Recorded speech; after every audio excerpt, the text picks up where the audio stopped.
Sasanian Empire. Published November the 15th, 2017. Special characters are denoted as follows. And denotes beginning and ending double quotations. And denotes left and right parentheses. Denotes a bullet point. The Sasanian Empire, or also known as the Sasanian, Sassanid, or Neo-Persian Empire, known to its inhabitants as Iransha in Middle Persian, was the last period of the Persian Empire. Iran. Before the rise of Islam, named after the House of Sassan who ruled from 224 to 651 AD. The Sasanian Empire, which succeeded the Parthian Empire, was recognized as one of the leading world powers alongside its neighboring arch-rival the Roman Byzantine Empire, for a period of more than 400 years. The Sasanian Empire was founded by Ardashiri, after the fall of the Parthian Empire and the defeat of the last Arsasid king, Artabanusvi. At its greatest extent, the Sasanian Empire encompassed all of today's Iran, Iraq, Eastern Arabia, Bahrain, Kuwait, Oman, Qatar, UAE, the Levant, Syria, Palestine, Lebanon, Israel, Jordan, Armenia, the Caucasus, Georgia, Azerbaijan, Dagestan, South Ossetia, Abkhazia, Egypt, large parts of Turkey, much of Central Asia, Afghanistan, Turkmenistan, Uzbekistan, Tajikistan, Yemen and Pakistan. According to a legend, the vexilloid of the Sasanian Empire was the Derafshkaviani. The Sasanian Empire during late antiquity is considered to have been one of Iran's most important and influential historical periods and constituted the last great Iranian empire before the Muslim conquest and the adoption of Islam. In many ways, the Sasanian period witnessed the peak of ancient Iranian civilization. Persia influenced Roman culture considerably during the Sasanian period. The Sassanians' cultural influence extended far beyond the empire's territorial borders, reaching as far as Western Europe, Africa, China and India.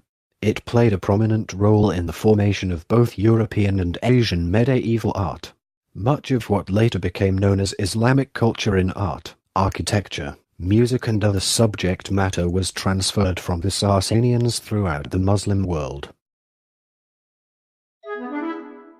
Part 1. History. Part 1. History. Chapter 1. Origins and Early History. 205 to 310. Conflicting accounts shroud the details of the fall of the Parthian Empire and subsequent rise of the Sasanian Empire in mystery. The Sassanid Empire was established in Estark by Ardashiri. Papak was originally the ruler of a region called Ka'ir. However, by the year 200, he managed to overthrow Gokif and appoint himself as the new ruler of the Bazrangids. His mother, Rodhav, was the daughter of the provincial governor of Pars. Papak and his eldest son Shapur managed to expand their power over all of Pars. The subsequent events are unclear, due to the elusive nature of the sources. It is certain, however, that following the death of Papak, Ardashir, who at the time was the governor of Darabjerd, got involved in a power struggle of his own with his elder brother Shapur.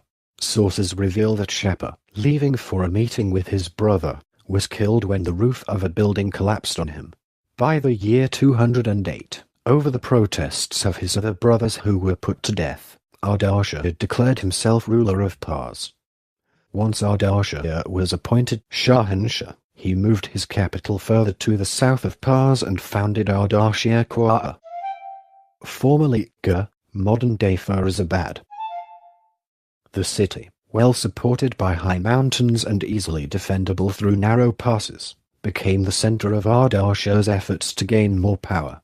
The city was surrounded by a high, circular wall, probably copied from that of Darabjerd, and on the north side included a large palace, remains of which still survive today. After establishing his rule over Pars, Ardashir rapidly extended his territory, demanding fealty from the local princes of Fars, and gaining control over the neighboring provinces of Kerman, Isfahan, Susiana and Messene. This expansion quickly came to the attention of Artabanus V, the Parthian king, who initially ordered the governor of Khuzestan to wage war against Ardashir in 224, but the battles were victories for Ardashir. In a second attempt to destroy Ardashir, Artabanus V himself met Ardashir in battle at Hormozgan, where Artabanus V met his death. Following the death of the Parthian ruler, Ardashir I went on to invade the western provinces of the now-defunct Parthian Empire. At that time the Arsasid dynasty was divided between supporters of Artabanus V and Vologases VI, which probably allowed Ardashir to consolidate his authority in the south with little or no interference from the Parthians. Ardashir was aided by the geography of the province of Fars, which was separated from the rest of Iran. Crowned in 224 at Ctesiphon as the sole ruler of Persia, Ardashir took the title Shahanshah, or King of Kings. The inscriptions mention Adharanahid as his Banbishan and Banbishan, Queen of Queens, but her relationship with Ardashir is not established, bringing the 400-year-old Parthian Empire to an end, and beginning 4 centuries of Sassanid rule. In the next few years, local rebellions would form around the empire. Nonetheless, Ardashir I further expanded his new empire to the east and northwest, conquering the provinces of Sistan, Gorgan, Khorasan, Marjana. In modern Turkmenistan, Balkh and Grasmere. He also added Bahrain and Mosul to Sassanid's possessions. Later Sassanid inscriptions also claim the submission of the kings of Kushan, Turan and Mekran to Ardashir, although based on numismatic evidence, it is more likely that these actually submitted to Ardashir's son, the future Shapar I. In the west, assaults against Hatra, Armenia and Edai had been met with less success. In 230, he raided deep into Roman territory, and a Roman counter-offensive 2 years later ended inconclusively, although the Roman Emperor, Alexander Severus, celebrated a triumph in Rome. Ardashir I's son Shapar I continued the expansion of the empire, conquering Bactria and the western portion of the Kushan Empire, while leading several campaigns against Rome. Invading Roman Mesopotamia, Shapar I captured Kara and Nisibis, but in 243 the Roman general Timesitheus defeated the Persians at Riasena and regained the lost territories. The Emperor Gordian IIS 238 to 244. Subsequent advance down the Euphrates was defeated at Meshaik 244, leading to Gordian's murder by his own troops and enabling Shapar to conclude a highly advantageous peace treaty with the new Emperor Philip the Arab, by which he secured the immediate payment of 500,000 denarii and further annual payments. Shapar soon resumed the war, defeated the Romans at Babylaios 253, and then probably took and plundered Antioch.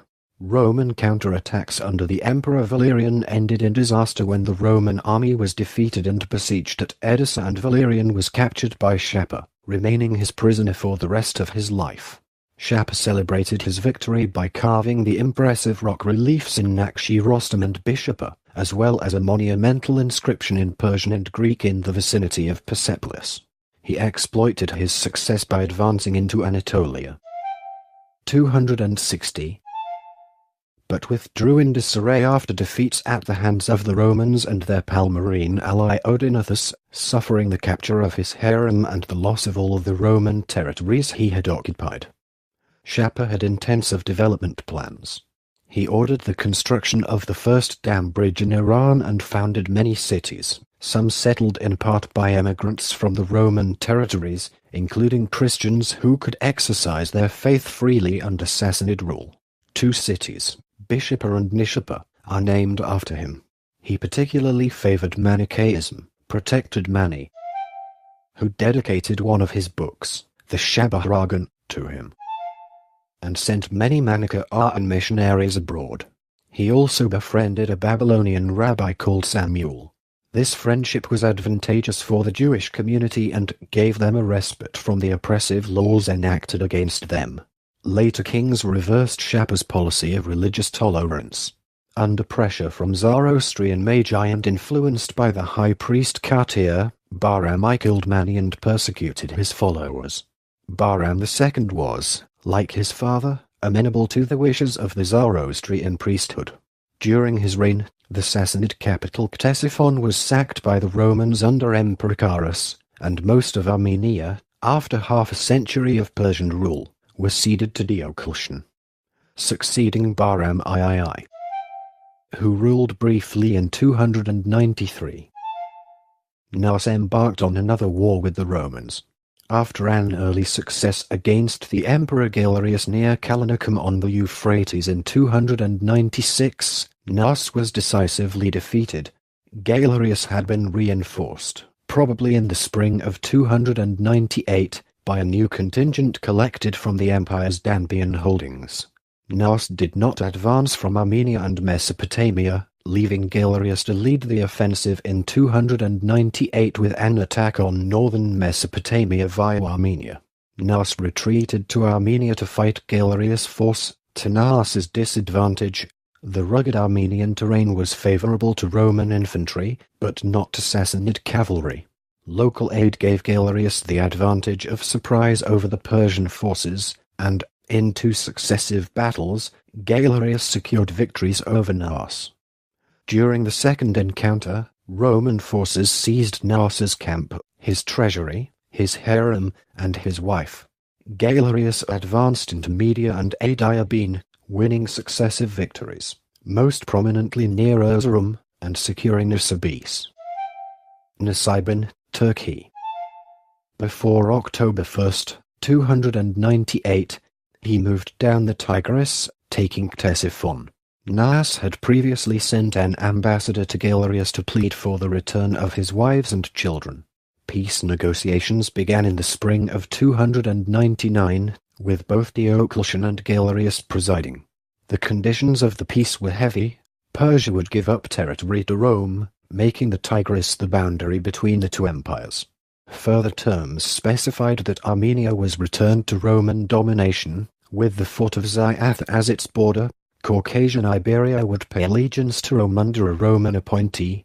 Nisibis, now under Roman rule, would become the sole conduit for trade between Persia and Rome would exercise control over the 5 satrapies between the Tigris and Armenia: Ingeline, Sophanin, Sophine, Arsinin, Ugnik, Corduene, and Zabdasin, near modern Hakkari, Turkey.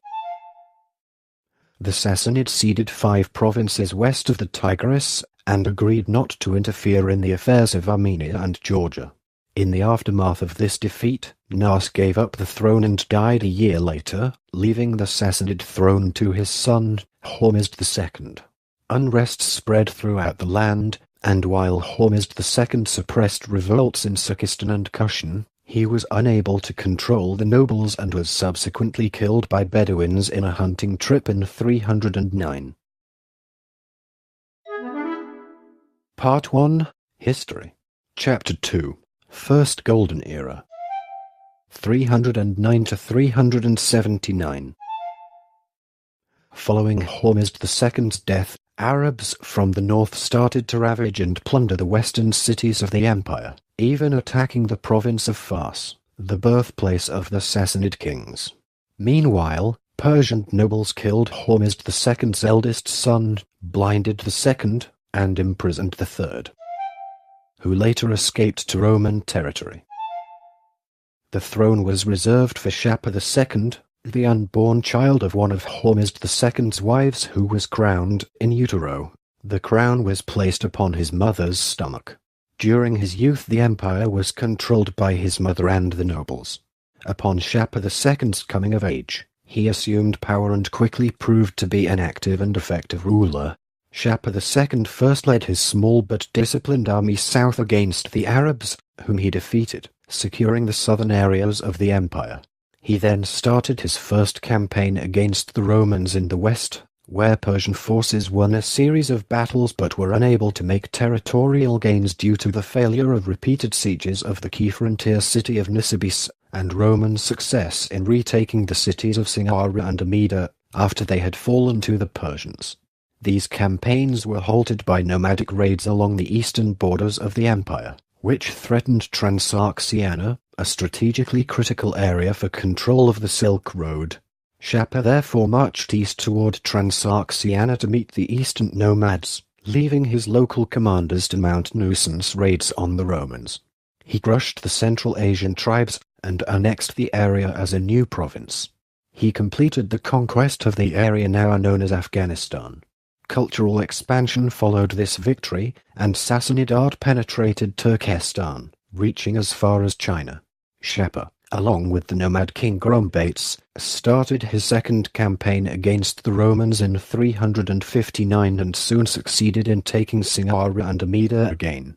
In response, the Roman Emperor Julian struck deep into Persian territory and defeated Shapur's forces at Ctesiphon. He failed to take the capital, however, and was killed while trying to retreat to Roman territory. His successor Jovian, trapped on the east bank of the Tigris, had to hand over all the provinces the Persians had ceded to Rome in 298, as well as Nisibis and Singara, to secure safe passage for his army out of Persia. Shapur II pursued a harsh religious policy. Under his reign, the collection of the Avesta, the sacred texts of Zoroastrianism, was completed. Heresy and apostasy were punished, and Christians were persecuted. The latter was a reaction against the Christianization of the Roman Empire by Constantine the Great. Shapur II, like Shapur I, was amicable towards Jews, who lived in relative freedom and gained many advantages in his period. See also Rabat. At the time of Shapur's death, the Persian Empire was stronger than ever, with its enemies to the east pacified and Armenia under Persian control. Part 1. History. Chapter 3. Intermediate Era. 379 to 498. From Shapur II's death until Kavadai's first coronation, there was a largely peaceful period with the Romans. By this time the Eastern Roman or Byzantine Empire, interrupted only by two brief wars, the first in 421 to 422 and the second in 440.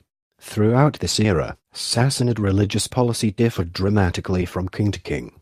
Despite a series of weak leaders, the administrative system established during Shapur II's reign remained strong, and the empire continued to function effectively. After Shapur II died in 379, he left a powerful empire to his half-brother Ardashir II. 379 to 383, son of Bahram of Kashan, and his son Shapur II. 383 to 388, neither of whom demonstrated his predecessor's talent. Ardashir II, who was raised as the half-brother of the emperor, failed to fill his brother's shoes, and Shapur II was too much of a melancholy character to achieve anything. Bahram IV. 388 to 399. Although not as inactive as his father, still failed to achieve anything important for the empire. During this time Armenia was divided by treaty between the Roman and Sassanid empires. The Sassanids re-established their rule over Greater Armenia, while the Byzantine Empire held a small portion of Western Armenia. Bahram IV's son Yazdjerd I. 399 to 421. Is often compared to Constantine I. Both were powerful both physically and diplomatically, opportunistic, practiced religious tolerance and provided freedom for the rise of religious minorities. Yazdjerd stopped the persecution against the Christians and even punished nobles and priests who persecuted them. His reign marked a relatively peaceful era with the Romans, and he even took the young Theodosius II. 408 to 450. Under his guardianship, Yazdjerd also married a Jewish princess who bore him a son called Nasi. Yazdjerd's successor was his son Bahram v. 421 to 438. One of the most well-known Sassanid kings and the hero of many myths. These myths persisted even after the destruction of the Sassanid Empire by the Arabs. Bahram v. better known as Bahram-e-Gur, gained the crown after Yazdjerd's sudden death or assassination. Against the opposition of the grandees with the help of Al-Mundhir, the Arabic dynasty of Al-Hira, Bahram V's mother was Shahsanduket, the daughter of the Jewish exilak. In 427, he crushed an invasion in the east by the nomadic Hephthalites, extending his influence into Central Asia, where his portraits survived for centuries on the coinage of Bukhara. In modern Uzbekistan, Bahram V deposed the vassal king of the Persian part of Armenia and made it a province. Bahram V has many well-known stories of valor, beauty, victories over the Romans, Turkic peoples, Indians and Africans, hunting and love. He is called Bahram-e-Gur, meaning onagir, on account of his love for hunting and, in particular, hunting onagers. He symbolized a king at the height of a golden age, embodying royal prosperity. He had won his crown by competing with his brother and spent time fighting foreign enemies, but mostly kept himself amused by hunting, court parties and a famous band of ladies and courtiers. During his time, the best pieces of Sassanid literature were written, notable pieces of Sassanid music were composed, and sports such as polo became royal pastimes, a tradition that continues to this day in many kingdoms. Bahram V's son Yazdjerd II 438 to 457 was in some ways a moderate ruler, but in contrast to Yazdjerd I, practiced a harsh policy towards minority religions, particularly Christianity. However, by the 451 Battle of Avaray, the Armenian subjects led by Vardan Mamikonian managed to affirm Armenia's right to profess Christianity freely. This was to be later confirmed by the Nvarsak Treaty. 484. At the beginning of his reign, Yazdjerd II gathered a mixed army of various nations, including his Indian allies, and attacked the Eastern Roman Empire in 441, but peace was soon restored after small-scale fighting. He then gathered his forces in Nishapur in 443 and launched a prolonged campaign against the Khidarites. Finally, after a number of battles, he crushed the Khidarites and drove them out beyond the Oxus River in 450. During his eastern campaign, Yazdjerd II grew suspicious of the Christians in the army and expelled them all from the governing body and army. He then persecuted the Christians and, to a much lesser extent, the Jews. In order to re-establish Zoroastrianism in Armenia, he crushed an uprising of Armenian Christians at the Battle of Vartanants in 451. The Armenians, however, remained primarily Christian. In his later years, he was engaged yet again with Khidarites until his death in 457. Hormizdii 457 to 459. Younger son of Yazdjerd II, ascended to the throne.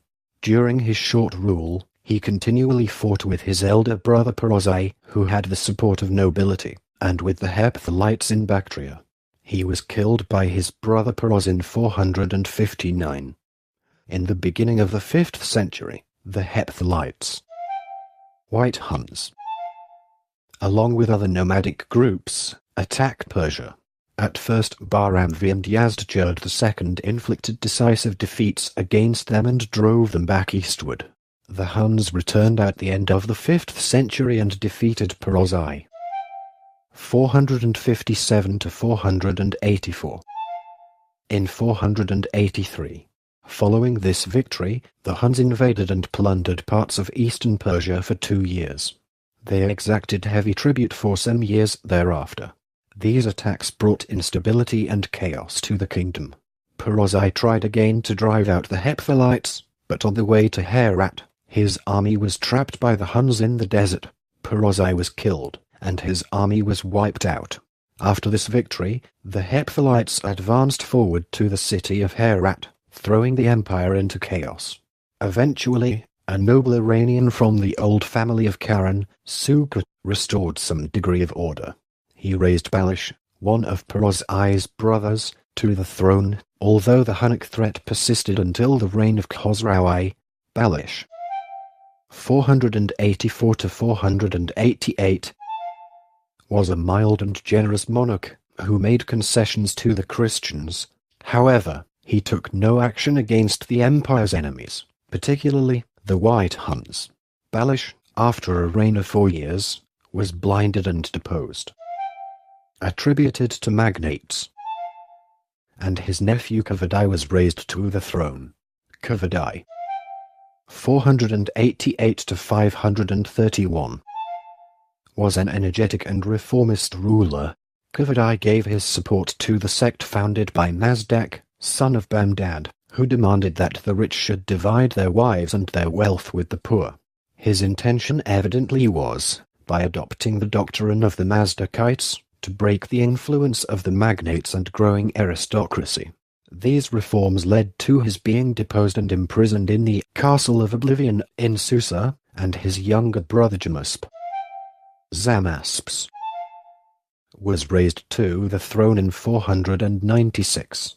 Kavadai, however, escaped in 498 and was given refuge by the White Hun king, Jamasp, 496 to 498, was installed on the Sassanid throne upon the deposition of Kavadai by members of the nobility. Jamasp was a good and kind king, and he reduced taxes in order to relieve the peasants and the poor. He was also an adherent of the mainstream Zoroastrian religion, diversions from which had cost Kavadai his throne and freedom. His reign soon ended when Kavadai, at the head of a large army granted to him by the Hephthalite king, returned to the empire's capital.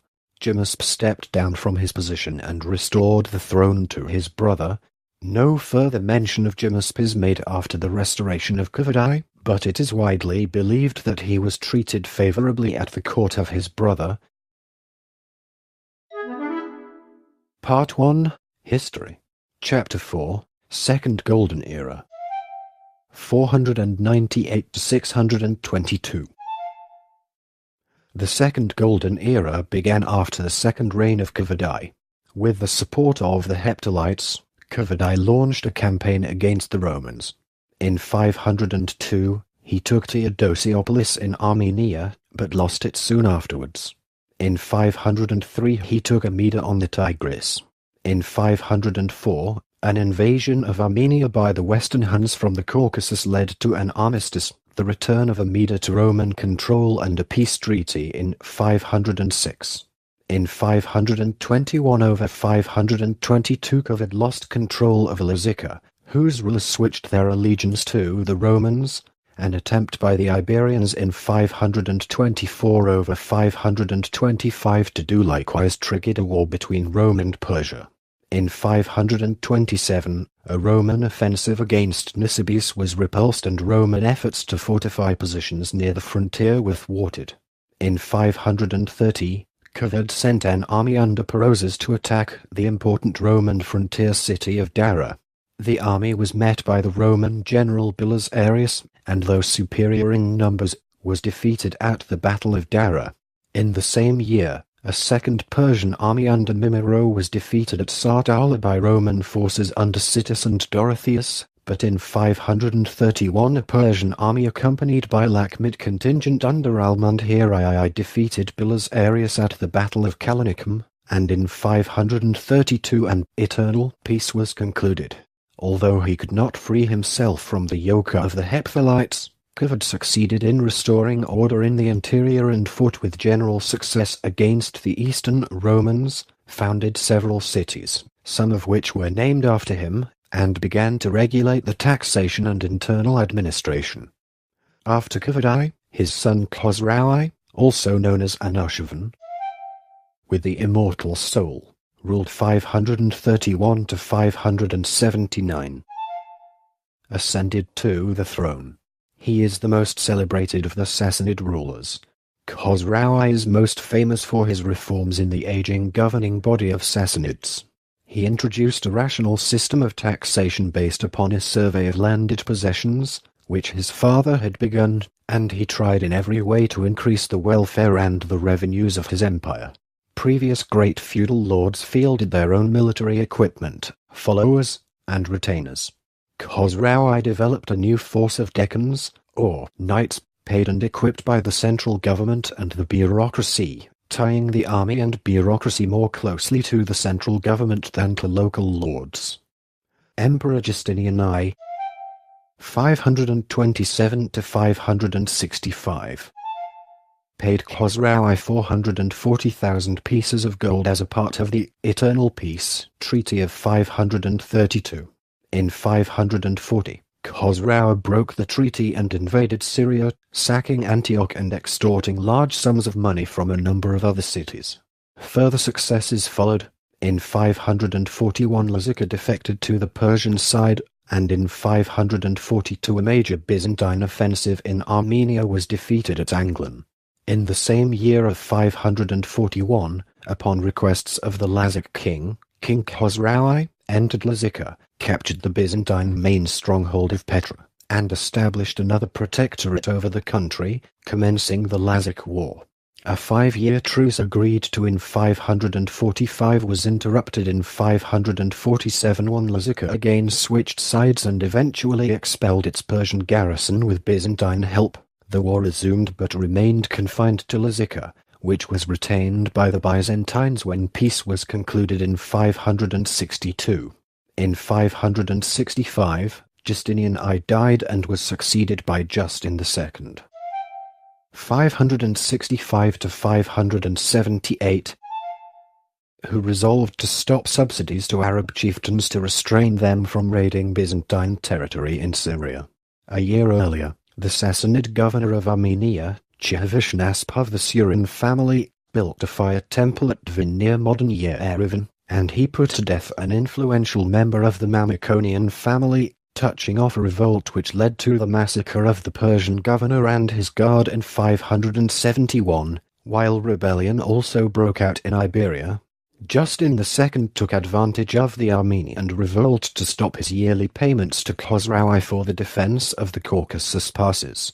The Armenians were welcomed as allies, and an army was sent into Sassanid territory which besieged Nisibis in 573. However, dissension among the Byzantine generals not only led to an abandonment of the siege, but they in turn were besieged in the city of Darat, which was taken by the Persians who then ravaged Syria, causing Justin II to agree to make annual payments in exchange for a 5-year truce on the Mesopotamian front, although the war continued elsewhere. In 576 Khosrau led his last campaign, an offensive into Anatolia which sacked Sebastia and Melitene, but ended in disaster. Defeated outside Melitene, the Persians suffered heavy losses as they fled across the Euphrates under Byzantine attack. Taking advantage of Persian disarray, the Byzantines raided deep into Khosrau's territory, even mounting amphibious attacks across the Caspian Sea. Khosrau sued for peace, but he decided to continue the war after a victory by his general Khosrau in Armenia in 577, and fighting resumed in Mesopotamia. The Armenian Revolt came to an end with a general amnesty, which brought Armenia back into the Sassanid Empire. Around 570, Karib, half-brother of the king of Yemen, requested Khosrau's intervention. Khosrau sent a fleet and a small army under a commander called Variz to the area near present Aden, and they marched against the capital Sanal, which was occupied. Saif, son of Karib, who had accompanied the expedition, became king sometime between 575 and 577. Thus, the Sassanids were able to establish a base in South Arabia to control the sea trade with the East. Later, the South Arabian kingdom renounced Sassanid overlordship, and another Persian expedition was sent in 598 that successfully annexed southern Arabia as a Sassanid province, which lasted until the time of troubles after Khosrau II. Khosrau's reign witnessed the rise of the Deccans. literally, village lords. The petty land-holding nobility who were the backbone of late Sassanid provincial administration and the tax collection system. Khosrau I was a great builder, embellishing his capital and founding new towns with the construction of new buildings. He rebuilt the canals and restocked the farms destroyed in the wars.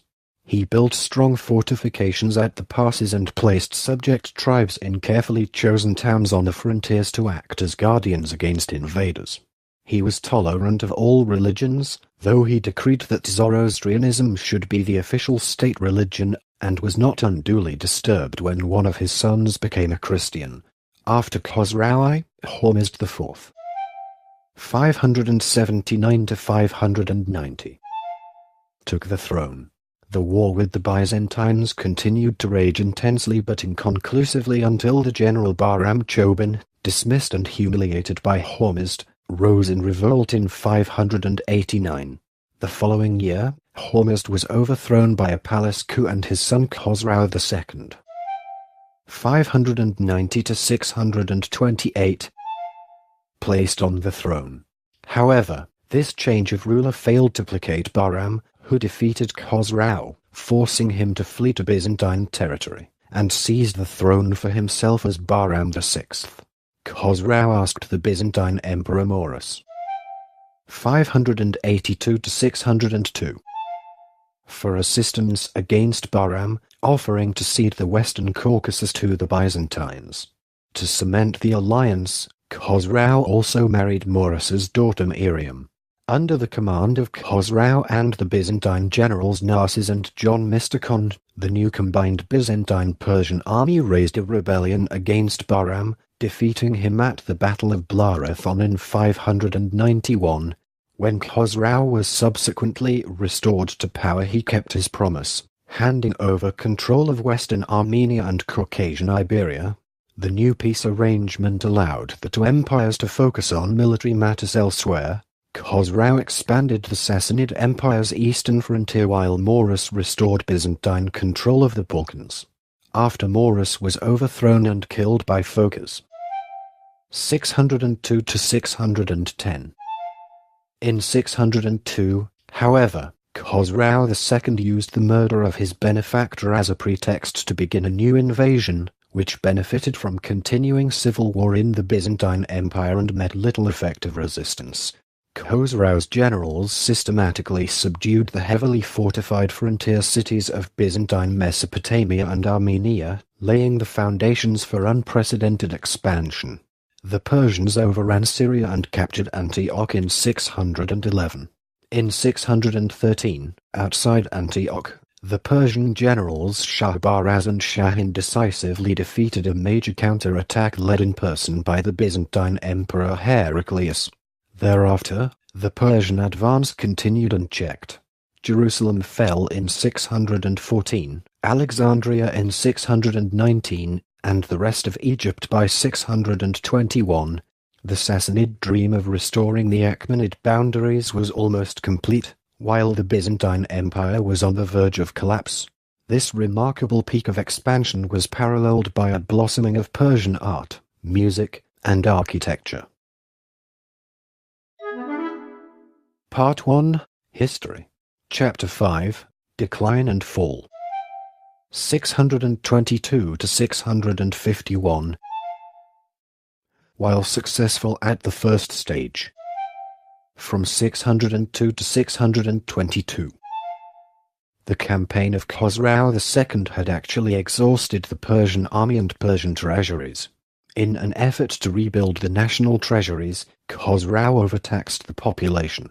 Thus, while his empire was on the verge of total defeat, Heraclius 610 to 641 drew on all his diminished and devastated empire's remaining resources, reorganized his armies, and mounted a remarkable, risky counteroffensive. Between 622 and 627, he campaigned against the Persians in Anatolia and the Caucasus, winning a string of victories against Persian forces under Shahbaraz, Shahin, and Shah Replarkan. whose competition to claim the glory of personally defeating the Byzantine Emperor contributed to their failure. And Khusrau, sacking the great Zoroastrian temple at Ganzak, and securing assistance from the Khazars and Western Turkic Khaganate. As a response, Khusrau, in coordination with Avar and Slavic forces, launched a siege on the Byzantine capital of Constantinople in 626. The Sassanids led by Shahbaraz attacked the city the eastern side of the Bosphorus, while the Avar and Slavic allies invaded from the western side.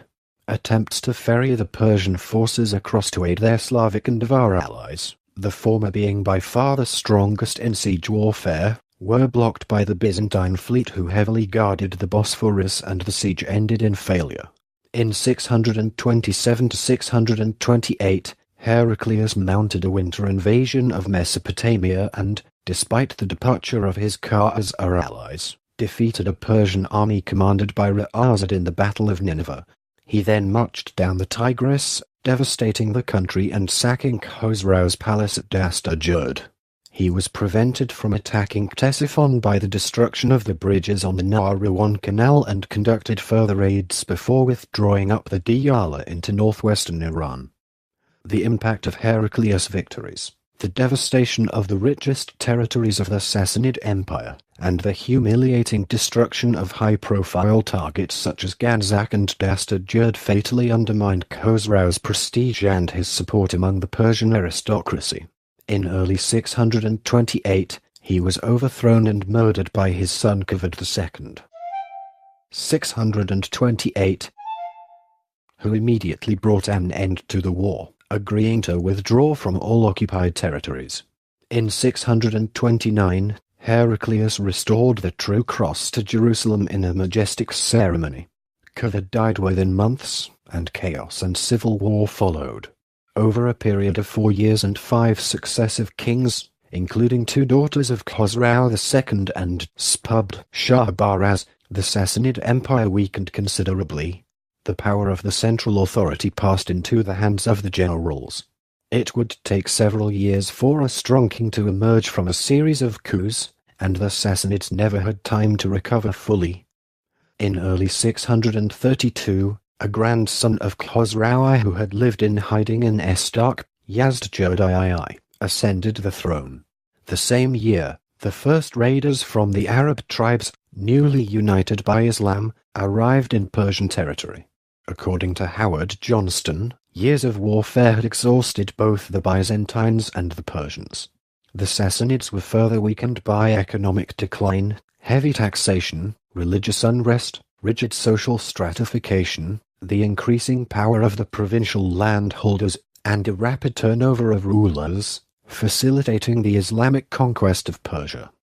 The Sassanids never mounted a truly effective resistance to the pressure applied by the initial Arab armies.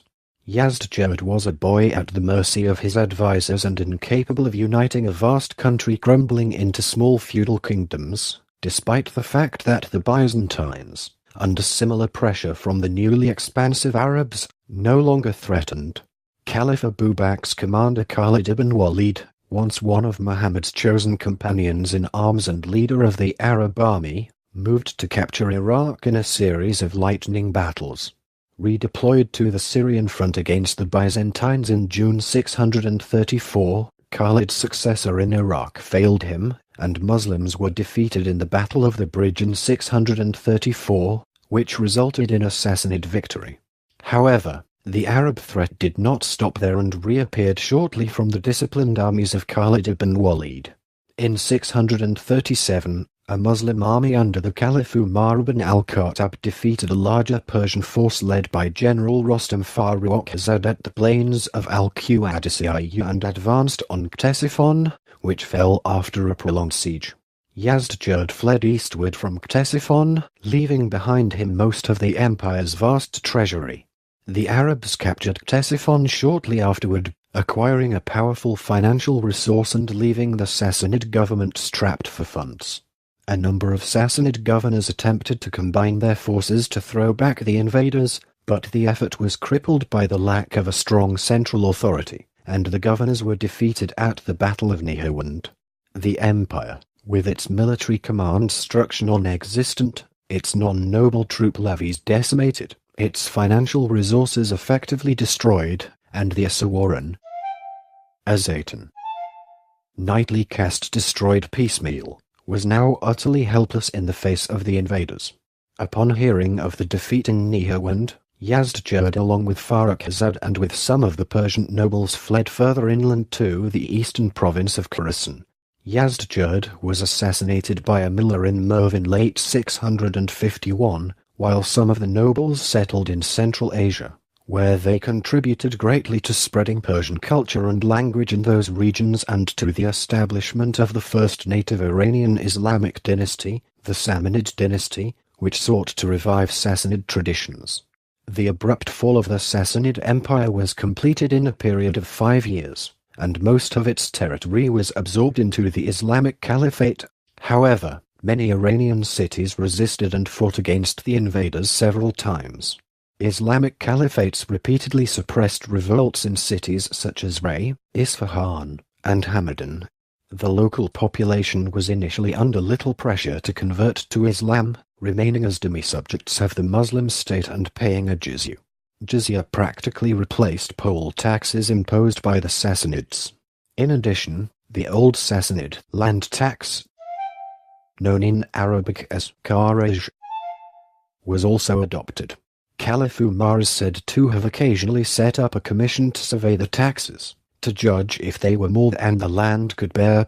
Conversion of the Persian population to Islam would take place gradually, particularly as Persian-speaking elites attempted to gain positions of prestige much later under the Abbasid Caliphate. Part 1. History. Chapter 6. Descendants. It is believed that the following dynasties and noble families have ancestors among the Sasanian rulers. The Buyid dynasty, 642 to 760. Descendant of Jumusp. The Perspinids, 665-1598. Of Mazandaran, descendant of Jumusp. The Shahs of Shirwan, 1100 to 1382. From Hormizd IV's line. The Banu Munajim, 9th to the 10th century. From Megushnasp and Sassanian prince. The Kamkarian family, 9th to the 10th century. A Deccan family descended from Yazdjurd II. The Mycalids, 9th to the 11th century. A family descended from the Sogdian Ruladiv Ashtik, who was in turn a descendant of Bahram Viga. Part 2. Government. The Sassanids established an empire roughly within the frontiers achieved by the Parthian Arsacids, with the capital at Ctesiphon in the Asaristan province. In administering this empire, Sassanid rulers took the title of Shahanshah, King of Kings, becoming the central overlords, and also assumed guardianship of the sacred fire, the symbol of the national religion. This symbol is explicit on Sassanid coins where the reigning monarch, with his crown and regalia of office, appears on the obverse, backed by the sacred fire, the symbol of the national religion, on the coin's reverse. Sassanid queens had the title of Banbishan and Banbushan, Queen of Queens. On a smaller scale, the territory might also be ruled by a number of petty rulers from a noble family, known as Shahda, overseen directly by the Shahanshah. The districts of the provinces were ruled by a Shahrib and a Maubd, chief priest. The Maubid's job was to deal with estates and other things relating to legal matters. Sassanian rule was characterized by considerable centralization, ambitious urban planning, agricultural development, and technological improvements. Below the king, a powerful bureaucracy carried out much of the affairs of government. The head of the bureaucracy was the Wuzurg Framidar, vizier or prime minister. Within this bureaucracy the Zoroastrian priesthood was immensely powerful. The head of the Magi priestly class, the Maubeden Maubd, along with the commander-in-chief, the Spubd, the head of Traders and Merchants Syndicate, Hotokshenbod, and Minister of Agriculture. Waistarioshan Salah, who was also head of farmers, were, below the emperor, the most powerful men of the Sassanid state. The Sassanian rulers always considered the advice of their ministers. A Muslim historian, Masudi, praised the excellent administration of the Sassanian kings, their well-ordered policy, their care for their subjects, and the prosperity of their domains. In normal times, the monarchical office was hereditary, but might be transferred by the king to a younger son. In two instances the supreme power was held by queens. When no direct heir was available, the nobles and prelates chose a ruler, but their choice was restricted to members of the royal family. The Sassanian nobility was a mixture of old Parthian clans, Persian aristocratic families, and noble families from subjected territories. Many new noble families had risen after the dissolution of the Parthian dynasty, while several of the once dominant 7 Parthian clans remained of high importance. At the court of Ardashiri, the old Arsacid families of the House of Karen and the House of Suran, along with several other families, the Vrazes and Andagans, held positions of great honor. Alongside these Iranian and non-Iranian noble families, the kings of Merv, Abasha, Kerman, Sakistan, Iberia, and Adiabin, who are mentioned as holding positions of honor amongst the nobles, appeared at the court of the Shahanshah. Indeed, the extensive domains of the Shurans, Karans and Varazes had become part of the original Sassanid state as semi-independent states. Thus, the noble families that attended at the court of the Sassanid Empire continued to be ruling lines in their own right, although subordinate to the Shahanshah. In general, Wuzurgan from Iranian families held the most powerful positions in the imperial administration, including governorships of border provinces. Marsban. Most of these positions were patrimonial, and many were passed down through a single family for generations. The Marsbans of greatest seniority were permitted a silver throne, while Marsbans of the most strategic border provinces, such as the Caucasus province, were allowed a golden throne. In military campaigns, the regional Marsbans could be regarded as field marshals, while lesser Spubeds could command a field army. Culturally, the Sassanids implemented a system of social stratification. This system was supported by Zoroastrianism, which was established as the state religion. Other religions appear to have been largely tolerated, although this claim has been debated. Sassanid emperors consciously sought to resuscitate Persian traditions and to obliterate Greek cultural influence. Part 2. Government. Chapter 1. Sassanian military. The active army of the Sassanid Empire originated from Ardashiri, the first Shahanshah of the empire. Ardashir restored the Achaemenid military organizations, retained the Parthian cavalry model, and employed new types of armor and siege warfare techniques. Chapter 1. Sassanian military. Section 1. Role of priests. The relationship between priests and warriors was important, because the concept of Iransha had been revived by the priests. Without this relationship, the Sassanid Empire would not have survived in its beginning stages. Because of this relationship between the warriors and the priests, religion and state were considered inseparable in the Zoroastrian religion. However, it is this same relationship that caused the weakening of the empire, when each group tried to impose their power onto the other. Disagreements between the priests and the warriors led to fragmentation within the empire, which led to its downfall. Chapter 1. Sassanian military. Section 2. Infantry. The pagan formed the bulk of the Sassanid infantry, and were often recruited from the peasant population. Each unit was headed by an officer called a pagan Sala, which meant commander of the infantry, and their main task was to guard the baggage train, serve as pages to the Esfahan, a high rank. storm fortification walls, undertake entrenchment projects, and excavate mines. Those serving in the infantry were fitted with shields and lances. To make the size of their army larger, the Sassanids added soldiers provided by the Medes and the Daylamites to their own. The Medes provided the Sassanid army with high-quality javelin throws, slingers and heavy infantry. Iranian infantry are described by Ammianus Marcellinus as armed like gladiators, and obey orders like so many horseboys. The Daylamite people also served as infantry and were Iranian people who lived mainly within Gilan, Iranian Azerbaijan and Mazandaran. They are reported as having fought with weapons such as daggers, swords and javelins, and reputed to have been recognized by Romans for their skills and hardiness in close-quarter combat. One account of Daylamites recounted their participation in an invasion of Yemen where 800 of them were led by the Daylamite officer Variz. Variz would eventually defeat the Arab forces in Yemen and its capital Sana'a, making it a Sassanian vassal until the invasion of Persia by Arabs.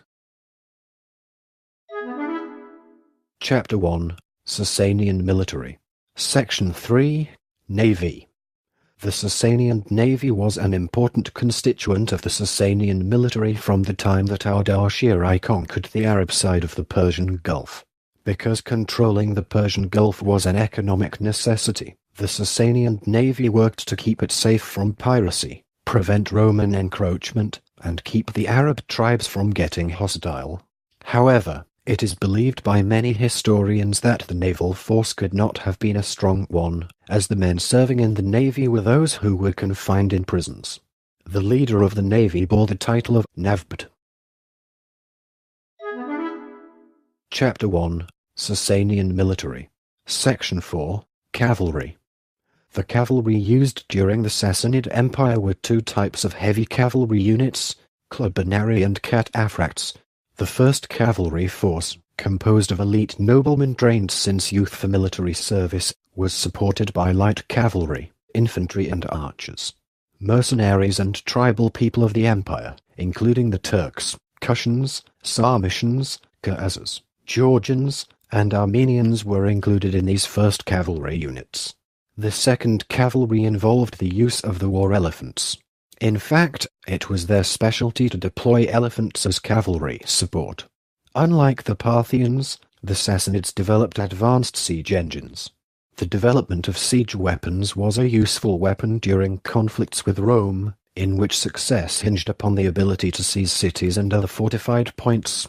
Conversely, the Sassanids also developed a number of techniques for defending their own cities from attack. The Sassanid army was much like the preceding Parthian army, although some of the Sassanids' heavy cavalry were equipped with lances, while Parthian armies were heavily equipped with bows. The Roman historian Ammianus Marcellinus' description of Shapur II's Clubanari cavalry manifestly shows how heavily equipped it was, and how only a portion was spear-equipped.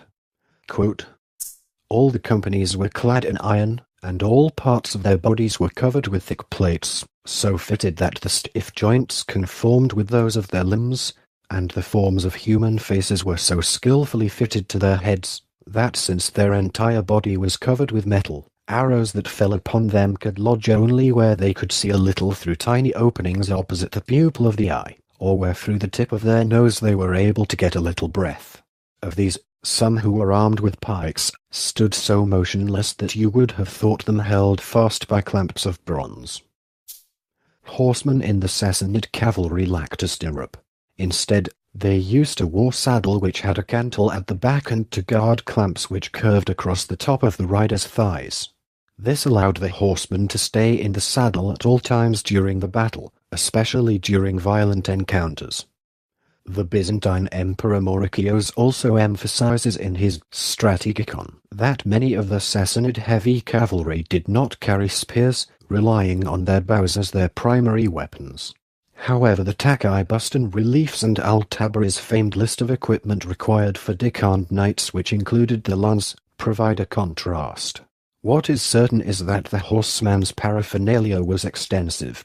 The amount of money involved in maintaining a warrior of the Asawaran Azatan knightly caste required a small estate, and the Asawaran A Zaytan knightly caste received that from the throne, and in return were the throne's most notable defenders in time of war.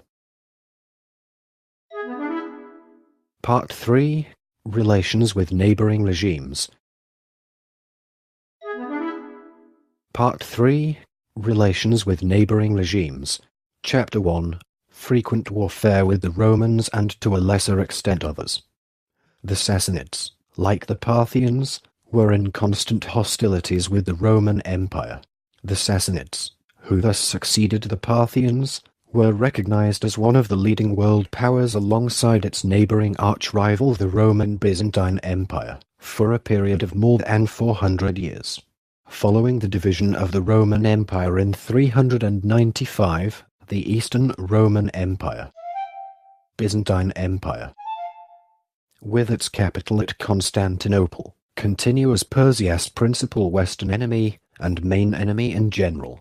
Hostilities between the two empires became more frequent. The Sassanids, similar to the Roman Empire, were in a constant state of conflict with neighboring kingdoms and nomadic hordes. Although the threat of nomadic incursions could never be fully resolved, the Sassanids generally dealt much more successfully with these matters than did the Romans, due to their policy of making coordinated campaigns against threatening nomads.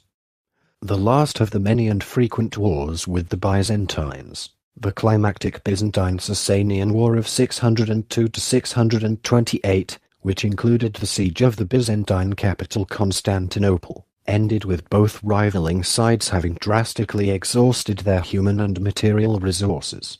Furthermore, social conflict within the empire had considerably weakened it even further. Consequently, they were vulnerable to the sudden emergence of the Islamic Rashidun Caliphate, whose forces invaded both empires only a few years after the war. The Muslim forces swiftly conquered the entire Sasanian Empire and deprived the Byzantine Empire of its territories in the Levant, the Caucasus, Egypt, and North Africa. Over the following centuries, half the Byzantine Empire and the entire Sasanian Empire came under Muslim rule. In general, over the span of the centuries, in the west, Sassanid territory abutted that of the large and stable Roman state, but to the east, its nearest neighbors were the Kushan Empire and nomadic tribes such as the White Huns. The construction of fortifications such as Tus Citadel or the city of Nishapur, which later became a center of learning and trade, also assisted in defending the eastern provinces from attack. In South and Central Arabia, Bedouin Arab tribes occasionally raided the Sassanid Empire. The Kingdom of Al-Hira, a Sassanid vassal kingdom, was established to form a buffer zone between the empire's heartland and the Bedouin tribes. The dissolution of the Kingdom of Al-Hira by Khosrau II in 602 contributed greatly to decisive Sassanid defeats suffered against Bedouin Arabs later in the century. These defeats resulted in a sudden takeover of the Sassanid Empire by Bedouin tribes under the Islamic banner. In the north, Khazars and other Turkic nomads frequently assaulted the northern provinces of the empire. They plundered Media in 634. Shortly thereafter, the Persian army defeated them and drove them out. The Sassanids built numerous fortifications in the Caucasus region to halt these attacks, of which perhaps the most notably are the imposing fortifications built in Derbent, Dagestan, North Caucasus, now a part of Russia, that to a large extent have remained intact up to this day.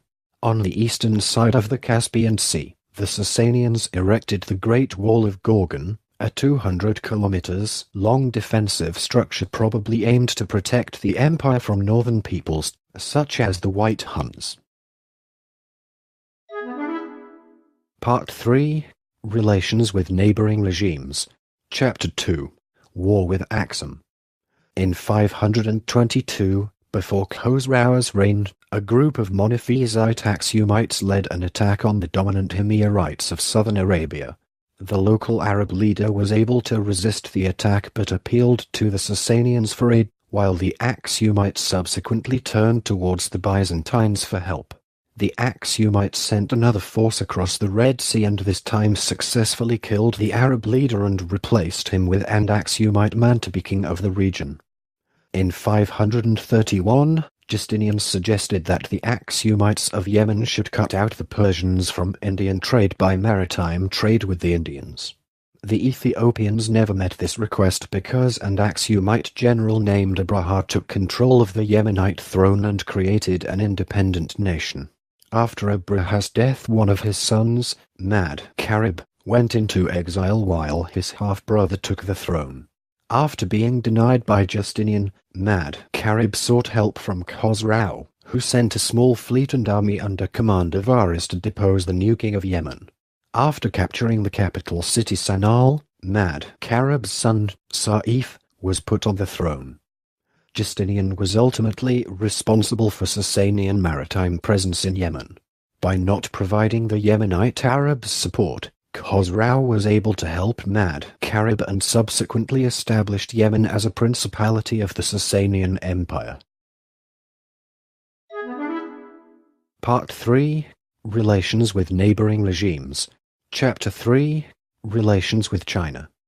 Like their predecessors the Parthians, the Sassanid Empire carried out active foreign relations with China, and ambassadors from Persia frequently traveled to China. Chinese documents report on 13 Sassanid embassies to China. Commercially, land and sea trade with China was important to both the Sassanid and Chinese empires. Large numbers of Sassanid coins have been found in southern China, confirming maritime trade. On different occasions, Sassanid kings sent their most talented Persian musicians and dancers to the Chinese imperial court at Liuoyang during the Jin and Northern Wei dynasties, and to Chang'an during the Sui and Tang dynasties. Both empires benefited from trade along the Silk Road and shared a common interest in preserving and protecting that trade. They cooperated in guarding the trade routes through Central Asia, and both built outposts in border areas to keep caravans safe from nomadic tribes and bandits. Politically, there is evidence of several Sassanid and Chinese efforts in forging alliances against the common enemy, the Hephthalites. Upon the rise of the nomadic Gokturks in Inner Asia, there is also what looks like a collaboration between China and Sassanid to defuse Turkic advances. Documents from Mt. Mo talk about the presence of a Chinese general in the service of the king of Sogdi and at the time of the Arab invasions. Following the invasion of Iran by Muslim Arabs, Peroz II, son of Yazdjad II, escaped along with a few Persian nobles and took refuge in the Chinese imperial court. Both Peroz and his son Nasi, Chinese Neshi, were given high titles at the Chinese court. On at least 2 occasions, the last possibly in 670, Chinese troops were sent with Peroz in order to restore him to the Sassanid throne with mixed results, one possibly ending in a short rule of Peroz in Sikhistan, from which we have a few remaining numismatic evidences. Nasi later attained the position of a commander of the Chinese imperial guards, and his descendants lived in China as respected princes. The sister of the Sasanian prince Peroz II was married into the imperial court, which allowed Sassanian refugees fleeing from the Arab conquest to settle in China. The emperor of China at this time was Emperor Gaozong of Tang. Part 3. Relations with neighboring regimes. Chapter 4. Relations with India. Following the conquest of Iran and neighboring regions, Shaparai extended his authority northwest of the Indian subcontinent, Pakistan and Afghanistan. The previously autonomous Kushans were obliged to accept his suzerainty. These were the Western Kushans which controlled Afghanistan while the Eastern Kushans were active in India. Although the Kushan Empire declined at the end of the 3rd century, to be replaced by the Indian Gupta Empire in the 4th century, it is clear that the Sassanids remained relevant in India's northwest throughout this period. Persia and northwestern India, the latter that made up formerly part of the Kushans, engaged in cultural as well as political intercourse during this period, as certain Sassanid practices spread into the Kushan territories. In particular, the Kushans were influenced by the Sassanid conception of kingship, which spread through the trade of Sassanid silverware and textiles depicting emperors hunting or dispensing justice. This cultural interchange did not, however, spread Sassanid religious practices or attitudes to the Kushans. While the Sassanids always adhered to a stated policy of religious proselytization, and sporadically engaged in persecution or forced conversion of minority religions, the Kushans preferred to adopt a policy of religious tolerance. Lower-level cultural interchanges also took place between India and Persia during this period. For example, Persians imported the early form of chess, the chaturanga, Middle Persian, chaturang, from India. In exchange, Persians introduced backgammon, new ardas, to India. During Khosrau's reign, many books were brought from India and translated into Middle Persian. Some of these later found their way into the literature of the Islamic world and Arabic literature. A notable example of this was the translation of the Indian Pancatantra by one of Khosrau's ministers, Borzuya. This translation, known as the Kalalagud-Damnag, later made its way into the Arabic literature and Europe. The details of Borzuya's legendary journey to India and his daring acquisition of the Pancatantra are written in full details in Ferdowsi's Shahnameh, which says, quote, "In Indian books, Borzuya read that on a mountain in that land there grows a plant which when sprinkled over the dead revives them. Borzuya asked Khosrau for permission to travel to India to obtain the plant. After a fruitless search, he was led to an ascetic who revealed the secret of the plant to him. The plant was word, the mountain learning, and the dead the ignorant. He told Borzuya of a book, The Remedy of Ignorance, called the Kalila, which was kept in a treasure chamber.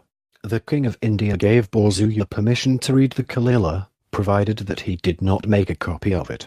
Borzuya accepted the condition but each day memorized a chapter of the book. When he returned to his room he would record what he had memorized that day, thus creating a copy of the book, which he sent to Iran. In Iran, Bazigmir translated the book into Pahlavi and, at Borzuya's request, named the first chapter after him.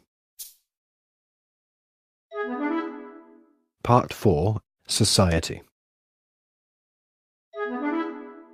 Part 4. Society. Chapter 1. Urbanism and Nomadism. In contrast to Parthian society, the Sassanids renewed emphasis on a charismatic and centralized government.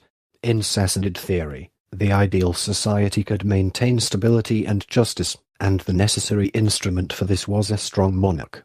Thus, the Sassanians aimed to be an urban empire, which were quite successful at.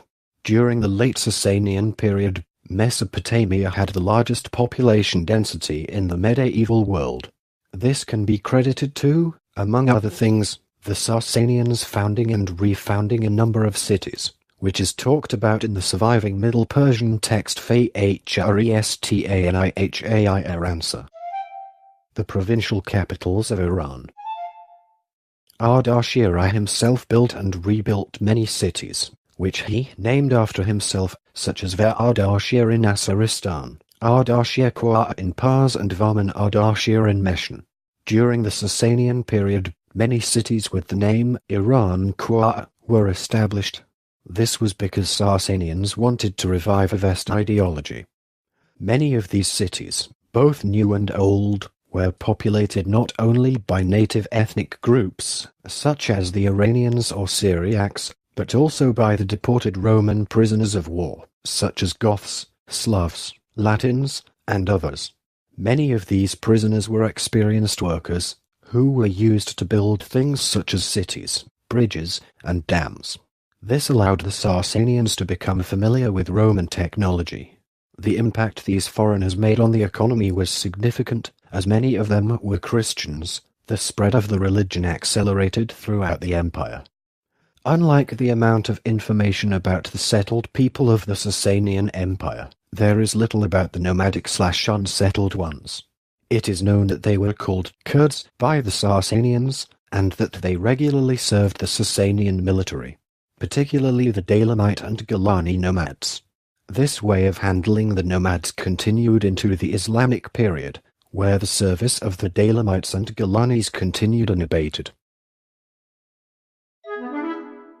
Part 4. Society. Chapter 2. Shahanshah.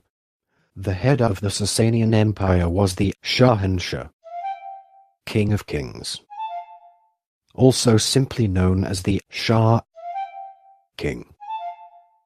His health and welfare was of high importance. Due to this, the phrase, "May you be immortal," was used to reply to him with, by looking at the Sasanian coins which appeared from the 6th century and afterwards, a moon and sun is noticeable.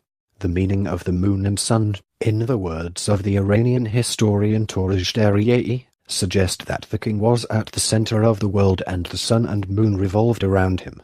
In effect, he was the king of the four corners of the world, which was an old Mesopotamian idea. The king saw all other rulers, such as the Romans, Turks, and Chinese, as being beneath him.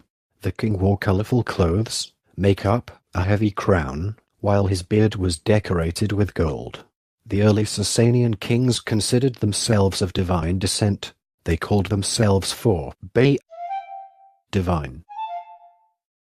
When the king went to the publicity, he was hidden behind a curtain, and had some of his men in front of him, whose duty was to keep the masses away from the king and to make his way clear. When one came to the king, she had to prostrate before him, also known as proskynesis. The king was guarded by a group of royal guards, known as the Pushtigban. On other occasions, the king was protected by a group of palace guards, known as the Darigan. Both of these groups were enlisted from royal families of the Sasanian Empire, and were under the command of the Hazabd, who was in charge of the king's safety, controlled the entrance of the king's palace, presented visitors to the king, and was allowed to be given military command or used in negotiations. The Hazabd was also allowed in some cases to serve as the royal executioner. During Nowruz, Iranian New Year, and Mirigan, Miz Day, the king would hold a speech. Part 4, Society. Chapter 3, Class Division. Sassanid society was immensely complex, with separate systems of social organization governing numerous different groups within the empire. Historians believe society comprised 4 social classes. 1. Asranan, priests. 1. Achtaran, warriors. 1. Wastearioshan, commoners. 1. Hudakashan, artisans. At the center of the Sasanian caste system, the Shahanshah ruled over all the nobles. The royal princes, petty rulers, great landlords and priests together constituted a privileged stratum, and were identified as wuzergan, or grandees. This social system appears to have been fairly rigid. The Sasanian caste system outlived the empire, continuing in the early Islamic period. Part 4, Society. Chapter 4, Slavery. In general, mass slavery was never practiced by the Iranians, and in many cases the situation and lives of semi-slaves, prisoners of war, were, in fact, better than those of the commoner. The term slave was also used on people who were in debt and had to use some of their time to serve in a fire temple.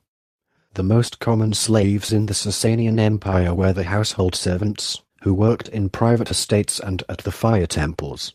Usage of a woman slave in a home was common, and her master had outright control over her and could even produce children with her if he wanted to. Slaves also received wages and were able to have their own families whether they were female or male. Harming a slave was considered a crime, and not even the king himself was allowed to do it. The master of a slave was allowed to free the person when he wanted to, which, no matter what faith the slave believed in, was considered a good deed. A slave could also be freed if his/her master died. Part 5, Culture. Part 5, Culture. Chapter 1, Education. There was a major school, called the Grand School, in the capital. In the beginning, only 50 students were allowed to study at the Grand School. In less than 100 years, Enrollment at the Grand School was over 30,000 students. Citation needed. Part 5, Culture. Chapter 2, Society. Membership in a class was based on birth, although it was possible for an exceptional individual to move to another class on the basis of merit. The function of the king was to ensure that each class remained within its proper boundaries, so that the strong did not oppress the weak, nor the weak the strong. To maintain this social equilibrium was the essence of royal justice, and its effective functioning depended on the glorification of the monarchy above all other classes. On a lower level, Sasanian society was divided into Azatan, free men, who jealously guarded their status as descendants of ancient Aryan conquerors, and the mass of originally non-Aryan peasantry. The Azatan formed a large low aristocracy of low-level administrators, mostly living on small estates. The Azatan provided the cavalry backbone of the Sasanian army. Part 5, Culture. Chapter 3, Art, Science and Literature. See also Sasanian Music, Sasanian Art, Science and Medical Academy of Gundishapa, Pahlavi Literature, Sasanian Architecture. The Sasanian kings were enlightened patrons of letters and philosophy. Khosrau had the works of Plato and Aristotle translated into Pahlavi, taught at Gundishapa, and even read them himself. During his reign, many historical annals were compiled, of which the sole survivor is the Karnamakaya Artakshirai Papakan. Deeds of Ardasha, a mixture of history and romance that served as the basis of the Iranian national epic, the Shahnameh. When Justinian I closed the schools of Athens, 7 of their professors fled to Persia and found refuge at Khosrau's court. In time they grew homesick, and in his treaty of 533 with Justinian, the Sasanian king stipulated that the Greek sages should be allowed to return and be free from persecution. Under Khosrau, the Academy of Gundishapa, which had been founded in the 5th century, became the greatest intellectual center of the time, drawing students and teachers from every quarter of the known world. Nestorian Christians were received there, and brought Syriac translations of Greek works in medicine and philosophy. Neoplatonists, too, came to Gundishapa, where they planted the seeds of Sufi mysticism. The medical law of India, Persia, Syria and Greece mingled there to produce a flourishing school of therapy. Artistically, the Sasanian period witnessed some of the highest achievements of Iranian civilization. Much of what later became known as Muslim culture, including architecture and writing, was originally drawn from Persian culture. At its peak, the Sasanian Empire stretched from western Anatolia to northwest India, nowadays Afghanistan/Pakistan. But its influence was felt far beyond these political boundaries. Sasanian motifs found their way into the art of Central Asia and China, the Byzantine Empire, and even Merovingian France. Islamic art, however, was the true heir to Sasanian art, whose concepts it was to assimilate while, at the same time instilling fresh life and renewed vigor into it. According to Will Durant, quote, Sasanian art exported its forms and motifs eastward into India, Turkestan and China, westward into Syria, Asia Minor, Constantinople, the Balkans, Egypt and Spain. Probably its influence helped to change the emphasis in Greek art from classic representation to Byzantine ornament, and in Latin Christian art from wooden ceilings to brick or stone vaults and domes and buttressed walls. Sasanian carvings at Taki Bostan and Nakshi Rustam were coloured, so were many features of the palaces, but only traces of such painting remain. The literature, however, makes it clear that the art of painting flourished in Sasanian times. The prophet Mani is reported to have founded a school of painting. Firdawi speaks of Persian magnates adorning their mansions with pictures of Iranian heroes, and the poet al-Bukhari describes the murals in the palace at Ctesiphon. When a Sasanian king died, the best painter of the time was called upon to make a portrait of him for a collection kept in the royal treasury. Painting, sculpture, pottery, and other forms of decoration shared their designs with Sasanian textile art. Silks, embroideries, brocades, damasks, tapestries, chair covers, canopies, tents and rugs were woven with patience and masterly skill, and were dyed in warm tints of yellow, blue and green. Every Persian but the peasant and the priest aspired to dress above his class. Presents often took the form of sumptuous garments, and great colourful carpets had been an appendage of wealth in the East since Assyrian days. The 24 Sasanian textiles that have survived are among the most highly valued fabrics in existence. Even in their own day, Sasanian textiles were admired and imitated from Egypt to the Far East, and during the Middle Ages, they were favoured for clothing the relics of Christian saints. When Heraclius captured the palace of Khosrau II Pavas at Dastagerd, delicate embroideries and an immense rug were among his most precious spoils. Famous was the winter carpet, also known as Khosrau's spring season carpet of Khosrau Anushirvan, designed to make him forget winter in its spring and summer scenes. Flowers and fruits made of inwoven rubies and diamonds grew in this carpet, beside walks of silver and brooks of pearls traced on a ground of gold. Harun al-Rashid prided himself on a spacious Sasanian rug thickly studded with jewelry. Persians wrote love poems about their rugs. Studies on Sasanian remains show over 100 types of crowns being worn by Sasanian kings. The various Sasanian crowns demonstrate the cultural, economic, social and historical situation in each period. The crowns also show the character traits of each king in this era. Different symbols and signs on the crowns, the moon, stars, eagle and palm, each illustrate their wearer's religious faith and beliefs. The Sasanians dynasty, like the Achaemenid, originated in the province of Pars. The Sasanians saw themselves as successors of the Achaemenids, after the Hellenistic and Parthian interlude, and believed that it was their destiny to restore the greatness of Persia.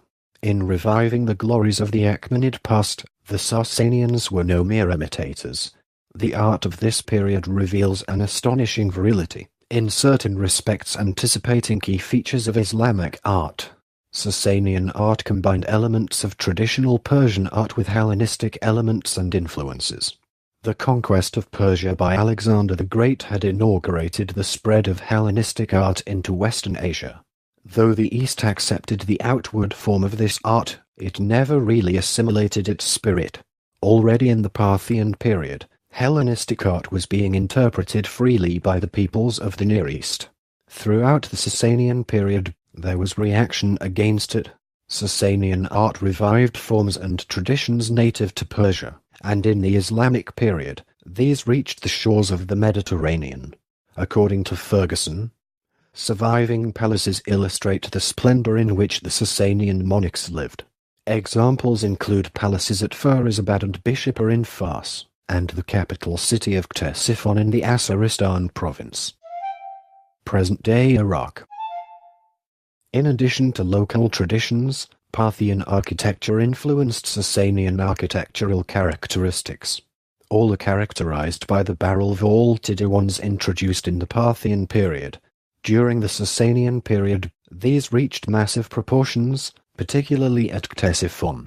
There, the arch of the Great Vaulted Hall, attributed to the reign of Shaprai, 241 to 272, has a span of more than 80 feet, 24 meters, and reaches a height of 118 feet, 36 meters.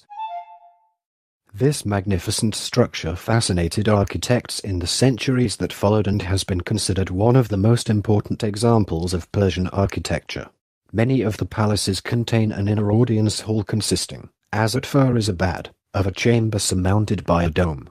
The Persians solved the problem of constructing a circular dome on a square building by employing squinches, or arches built across each corner of the square, thereby converting it into an octagon on which it is simple to place the dome. The dome chamber in the Palace of Firouzabad is the earliest surviving example of the use of the squinch, suggesting that this architectural technique was probably invented in Persia. The unique characteristic of Sasanian architecture was its distinctive use of space. The Sasanian architect conceived his building in terms of masses and surfaces, hence the use of massive walls of brick decorated with molded or carved stucco. Stucco wall decorations appear at Bishopur, but better examples are preserved from Chaltach and Nire. Late Sasanian or early Islamic and 8. And from Ctesiphon and Kish in Mesopotamia. The panels show animal figures set in roundels, human busts, and geometric and floral motifs. At Bishopur, some of the floors were decorated with mosaics showing scenes of banqueting. The Roman influence here is clear, and the mosaics may have been laid by Roman prisoners. Buildings were decorated with wall paintings. Particularly fine examples have been found on Mount Karaj in Sistan. Part 6. Economy. Due to the majority of the inhabitants being of peasantry stock, the Sasanian economy relied on farming and agriculture, Khuzestan and Iraq being the most important provinces for it. The Nahravan Canal is one of the greatest examples of Sasanian irrigation systems, and many of these things can still be found in Iran. The mountains of the Sasanian state was used on lumbering by the nomads of the region, and due to the great centralization of the Sassanians, they also managed to impose tax on the nomads and inhabitants of the mountains. During the reign of Khosrau, further land was brought under centralization. Two trade routes were used during the Sasanian period, one in the north, the famous Silk Route, and one less prominent route in the southern Sasanian coast. The factories of Susa, Gunshapa, and Shushta were famously known for their production of silk, and rivaled the Chinese factories. The Sassanians showed great toleration to the inhabitants of the countryside, which was important to create a great deal of stuff in case of famine. Part 6. Economy. Chapter 1. Industry and Trade. Persian industry under the Sassanians developed from domestic to urban forms. Guilds were numerous. Good roads and bridges, well patrolled, enabled state post and merchant caravans to link Ctesiphon with all provinces, and harbours were built in the Persian Gulf to quicken trade with India. Sassanian merchants ranged far and wide and gradually ousted Romans from the lucrative Indian Ocean trade routes.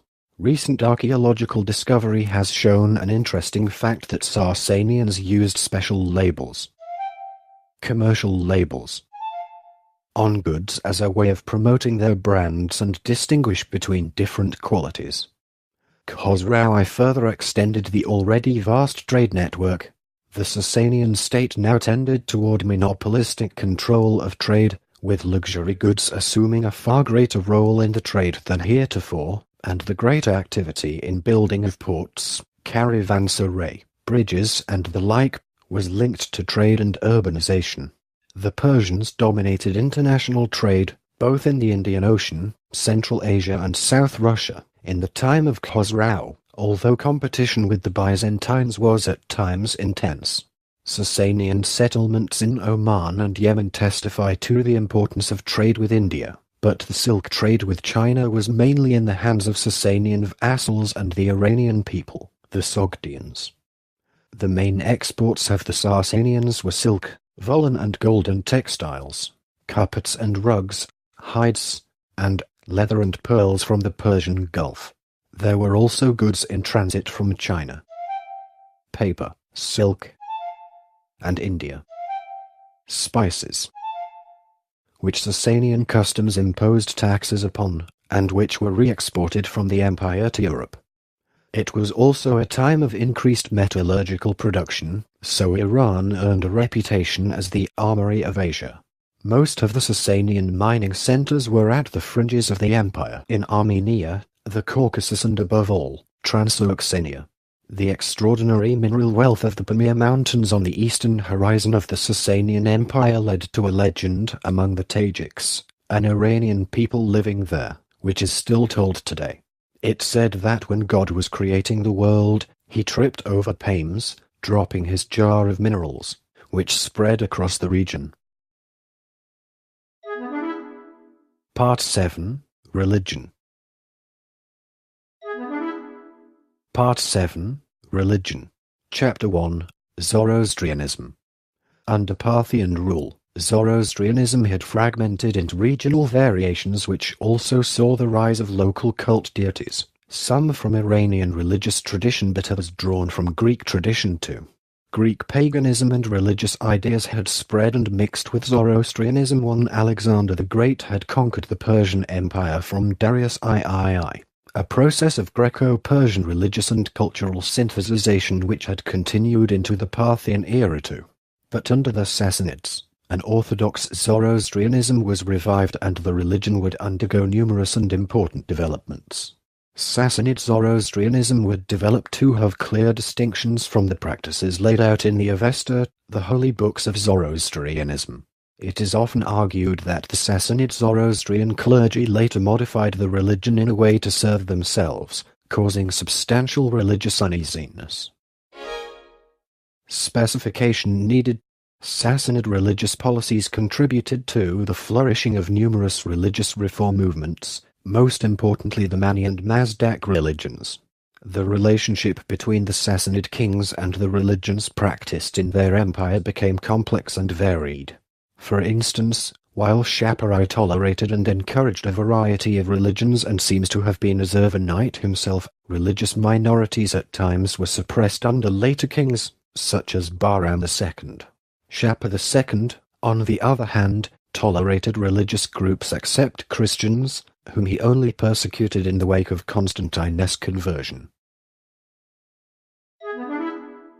Chapter 1, Zoroastrianism.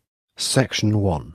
Taunts and his justification for Ardashirai's rebellion. From the very beginning of Sassanid rule in 224, an orthodox Pars-oriented Zoroastrian tradition would play an important part in influencing and lending legitimization to the state until its collapse in the mid-78th century. After Ardashirai had deposed the last Parthian king, Artabanus V, he sought the aid of Dansar A. Hobad, high priest of the Iranian Zoroastrians, to aid him in acquiring legitimization for the new dynasty. This Dansar did by writing to the nominal and vassal kings in different regions of Iran to accept Ardashirai as their new king, most notably in the Letter of Dansar, which was addressed to Gushnasp, the vassal king of Tabaristan. Gushnasp had accused Ardashirai of having forsaken tradition by usurping the throne, and that while his actions may have been good for the world, they were bad for the faith. Taunts refuted these charges in his letter to Gushnasp by proclaiming that not all of the old ways had been good, and that Ardashir was more virtuous than his predecessors. The Letter of Dansar included some attacks on the religious practices and orientation of the Parthians, who did not follow an orthodox Zoroastrian tradition but rather a heterodox one, and so attempted to justify Ardashir's rebellion against them by arguing that Zoroastrianism had decayed after Alexander's invasion, a decay which had continued under the Parthians and so needed to be restored. Dansar would later help to oversee the formation of a single Zoroastrian church under the control of the Persian Magi, alongside the establishment of a single set of Avestan texts, which he himself approved and authorized. Chapter 1, Zoroastrianism. Section 2. Influence of Kartir. Kartir, a very powerful and influential Persian cleric, served under several Sassanid kings and actively campaigned for the establishment of a Pars-centered Zoroastrian orthodoxy across the Sassanid Empire. His power and influence grew so much that he became the only commoner to later be allowed to have his own rock inscriptions carved into royal fashion. At Mashhad, Nakshi Rostam, Kabat Yizartosht and Nakshi Rajab. Under Shaharai, Kartir was made the absolute authority over the order of priests at the Sassanid court and throughout the empire's regions too, with the implication that all regional Zoroastrian clergies would now for the first time be subordinated to the Persian Zoroastrian clerics of Pars. To some extent Kartir was an iconoclast and took it upon himself to help establish numerous Bahram fires throughout Iran in the place of the Bajins/Azans. monuments and temples containing images and idols of cult deities that had proliferated during the Parthian era. In expressing his doctrinal orthodoxy, Karaj also encouraged an obscure Zoroastrian concept known as gvedada among the common folk. Marriage within the family, between siblings, cousins. At various stages during his long career at court, Karaj also oversaw the periodic persecution of the non-Zoroastrians in Iran, and secured the execution of the Prophet Mani during the reign of Bahram I. During the reign of Hormizd I, the predecessor and brother of Bahram I, Karaj was awarded the new Zoroastrian title of Mobad, a clerical title that was to be considered higher than that of the Eastern Iranian Parthian title of Herbad. Chapter 1, Zoroastrianism. Section 3, Zoroastrian calendar reforms under the Sassanians. The Persians had long known of the Egyptian calendar, with its 365 days divided into 12 months. However, the traditional Zoroastrian calendar had 12 months of 30 days each. During the reign of Ardashiri, an effort was made to introduce a more accurate Zoroastrian calendar for the year, so 5 extra days were added to it. These 5 extra days were named the gather days and had a practical as well as religious use. However, they were still kept apart from the religious year, so as not to disturb the long-held observances of the older Zoroastrian calendar. Some difficulties arose with the introduction of the first calendar reform, particularly the pushing forward of important Zoroastrian festivals such as Hanasputmdaya and Nowruz on the calendar year by year. This confusion apparently caused much distress among ordinary people, and while the Sassanids tried to enforce the observance of these great celebrations on the new official dates, much of the populace continued to observe them on the older, traditional dates, and so parallel celebrations for Nowruz and other Zoroastrian celebrations would often occur within days of each other, in defiance of the new official calendar dates, causing much confusion and friction between the laity and the ruling class. A compromise on this by the Sassanids was later introduced, by linking the parallel celebrations as a 6-day celebration/feast. This was done for all except Nowruz.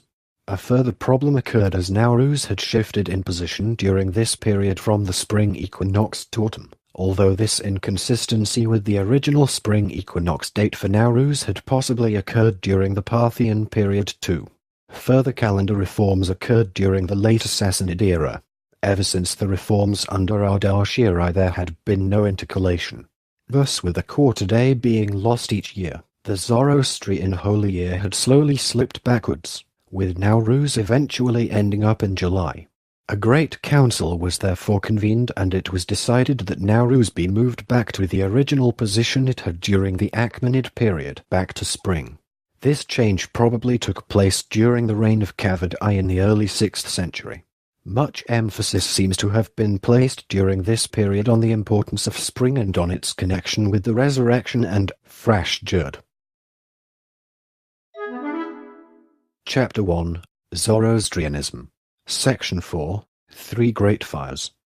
Reflecting the regional rivalry and bias the Sassanids are believed to have held against their Parthian predecessors, it was probably during the Sassanid era that the 2 great fires in Pars and Media, the Ada Funbag and Ada Gushnasp, respectively, were promoted to rival, and even eclipse, the sacred fire in Parthia, the Ada Bozantmer.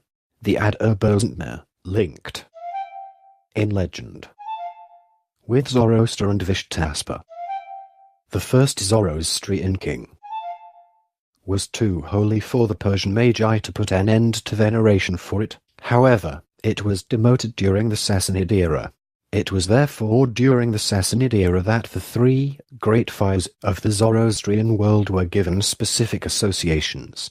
The Ada Funbag in Pars became associated with the Magi, Ada Gushnasp in Media with warriors, and Ada Bozantmer in Parthia with the lowest estate, farmers and herdsmen.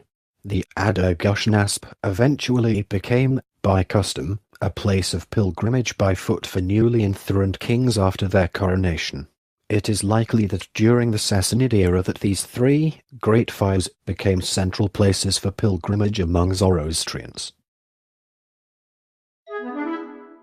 Chapter 1, Zoroastrianism. Section 5, Iconoclasm and the Elevation of Persian over other Iranian languages.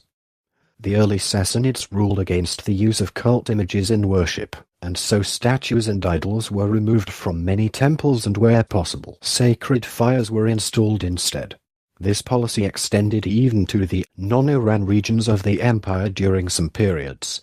Hormizd I allegedly destroyed statues erected for the dead in Armenia. However, only cult statues were removed. The Sassanids continued to use images to represent the deities of Zoroastrianism, including that of Ahura Mazda, in the tradition that was established during the Seleucid era. In the early Sassanid period, royal inscriptions often consisted of Parthian, Middle Persian and Greek. However, the last time Parthian was used for a royal inscription came during the reign of Naas, son of Shaparai. It is likely therefore that soon after this, the Sassanids made the decision to impose Persian as the sole official language within Iran, and forbade the use of written Parthian. This had important consequences for Zoroastrianism, given that all secondary literature, including the Zand, were then recorded only in Middle Persian, having a profound impact in orienting Zoroastrianism towards the influence of the Pars region, the homeland of the Sassanids. Chapter 1, Zoroastrianism. Section 6, Developments in Zoroastrian Literature and Liturgy by the Sassanians. Some scholars of Zoroastrianism such as Mary Boyce have speculated that it is possible that the Yasna service was lengthened during the Sassanid era to increase its impressiveness. This appears to have been done by joining the Gathic Stawota Yesnia with the Haoma ceremony. Furthermore, it is believed that another longer service developed, known as the Visparad, which derived from the extended Yasna. This was developed for the celebration of the 7 holy days of obligation. The Gahambars, plus Nowruz, and was dedicated to Ahura Mazda. While the very earliest Zoroastrians eschewed writing as a form of demonic practice, the Middle Persians and, along with much secondary Zoroastrian literature, was recorded in writing during the Sassanid era for the first time. Many of these Zoroastrian texts were original works from the Sassanid period. Perhaps the most important of these works was the Bundishan, the mythical Zoroastrian story of creation. Other older works, some from remote antiquity, were possibly translated from different Iranian languages into Middle Persian during this period. For example, 2 works, the Drak Diasurig, Assyrian Tree, and Iadgarais Eraran, Exploits of Zata, were probably translated from Parthian originals. Of great importance for Zoroastrianism was the creation of the Avestan alphabet by the Sassanids, which enabled the accurate rendering of the Avesta in written form, including in its original language/phonology. For the first time, the alphabet was based on the Pahlavi one, but rather than the inadequacy of that script for recording spoken Middle Persian, the Avestan alphabet had 46 letters, and was well suited to recording Avestan in written form in the way the language actually sounded and was uttered. The Persian Magi were therefore finally able to record all surviving ancient Avestan texts in written form. As a result of this development, the Sasanian Avesta was then compiled into 21 nasks. Divisions. To correspond with the 21 words of the Aunava invocation, the nasks were further divided into 3 groups of 7. The first group contained the Gathas and all texts associated with them, while the second group contained works of scholastic learning. The final section contained treatises of instruction for the Magi, such as the Vendidad, law texts and other works, such as Yashts, an important literary text. The Qudaynamag, Book of Kings, was composed during the Sasanian era.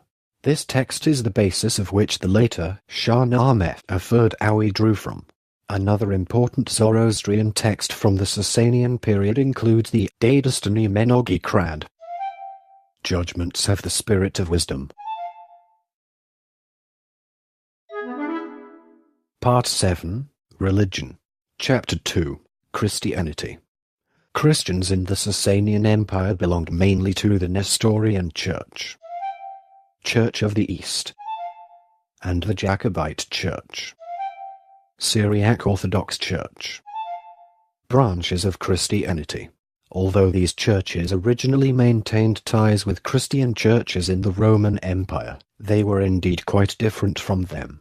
One reason for this was that the liturgical language of the Nestorian and Jacobite churches was Syriac rather than Greek, the language of Roman Christianity during the early centuries, and the language of Eastern Roman Christianity in later centuries.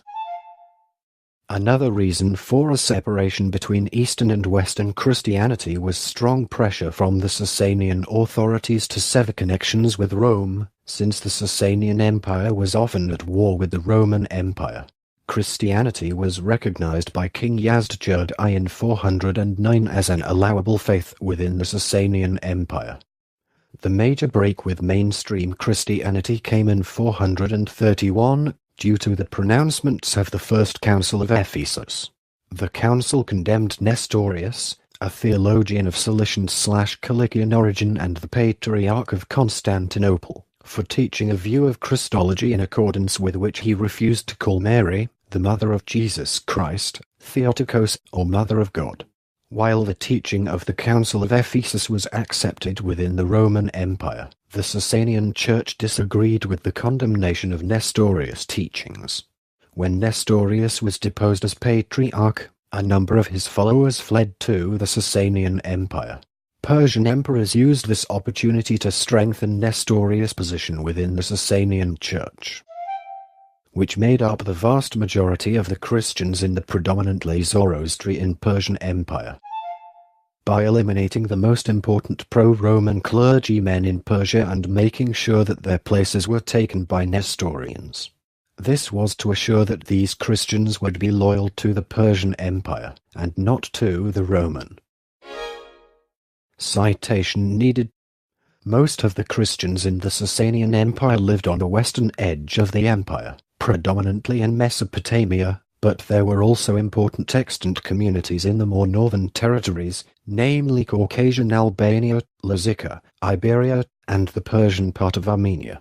Other important communities were to be found on the island of Tylos, present-day Bahrain, the southern coast of the Persian Gulf, and the area of the Arabian Kingdom of Lakhm. Some of these areas were the earliest to be Christianized. The Kingdom of Armenia became the first independent Christian state in the world in 301, while a number of Assyrian territories had almost become fully Christianized even earlier during the 3rd century. They never became independent nations. Part 7, Religion. Chapter 3, Other Religions. Some of the recent excavations have discovered the Buddhist, Hindu and Jewish religious sites in the empire. Buddhism and Hinduism were competitors of Zoroastrianism in Bactria and Marjana, in the far easternmost territories. A very large Jewish community flourished under Sasanian rule, with thriving centers at Esfahan, Babylon and Khorasan, and with its own semi-autonomous, Exilakha leadership based in Mesopotamia. Jewish communities suffered only occasional persecution.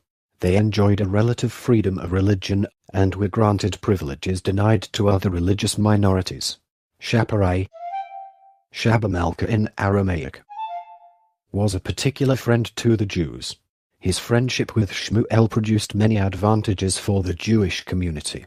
He even offered the Jews in the Sasanian Empire a fine white Nisan horse, just in case the Messiah, who was thought to ride a donkey or a mule, would come. Shapur II, whose mother was Jewish, had a similar friendship with a Babylonian rabbi named Rabbah. Rabbah's friendship with Shapur II enabled him to secure a relaxation of the oppressive laws enacted against the Jews in the Persian Empire. Moreover, In the eastern portion of the empire, various Buddhist places of worship, notably in Bamyan, were active as Buddhism gradually became more popular in that region. Part 8. Language. Part 8. Language. Chapter 1. Official languages. During the early Sasanian period, Middle Persian along with Greek and Parthian appeared in the inscriptions of the early Sasanian kings. However, by the time Nas. 293 to 302 was ruling, Greek was no longer in use, perhaps due to the disappearance of Greek, or the anti-Hellenic Zoroastrian clergy had finally managed to remove it once and for all. This was probably also because Greek was a commonplace among the Romans/Byzantines, the rival of the Sassanians. Parthian soon disappeared as an administrative language too, but was continued to be spoken and written in the eastern part of the Sasanian Empire, the homeland of the Parthians. Furthermore, many of the Parthian aristocrats who had entered into Sasanian service after the fall of the Parthian Empire still spoke Parthian, such as the 7 Parthian clans, who possessed much power within the empire.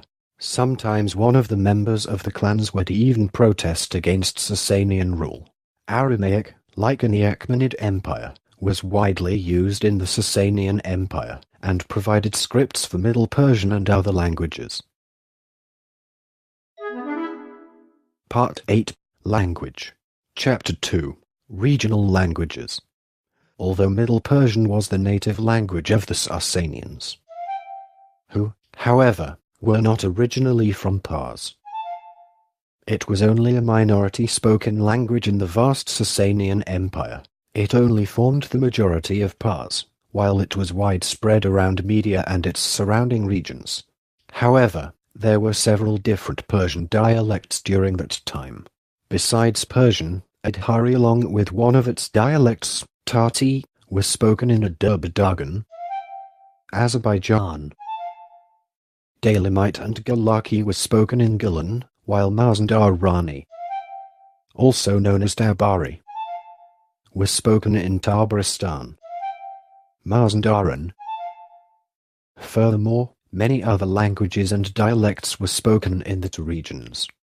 In the Sasanian territories in the Caucasus, numerous languages were spoken including Georgian, various Kartvelian languages, notably in Lazica, Middle Persian, Armenian, Caucasian Albanian, Scythian, Greek, and others. In Khuzestan, several languages were spoken, Persian in the north and east, while Aramaic was spoken in the rest of the place. Furthermore, Neo-Elamite was also spoken in the province.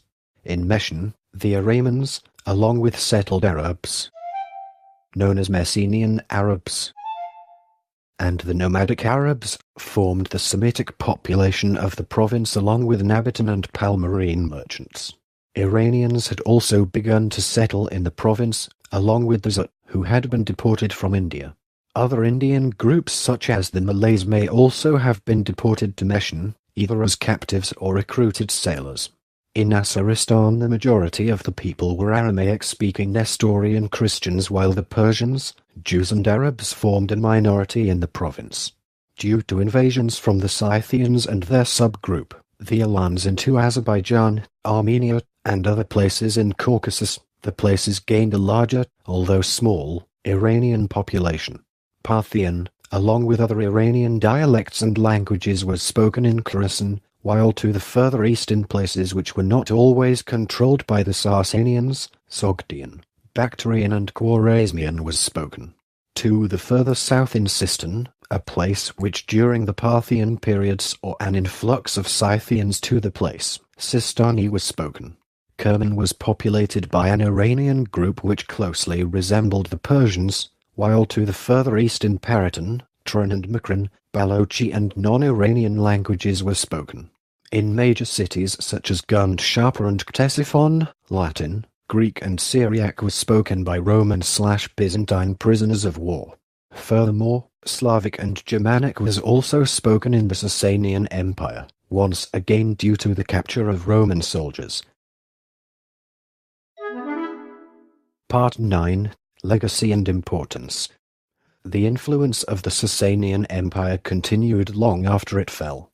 The empire, through the guidance of several able emperors prior to its fall, had achieved a Persian renaissance that would become a driving force behind the civilization of the newly established religion of Islam.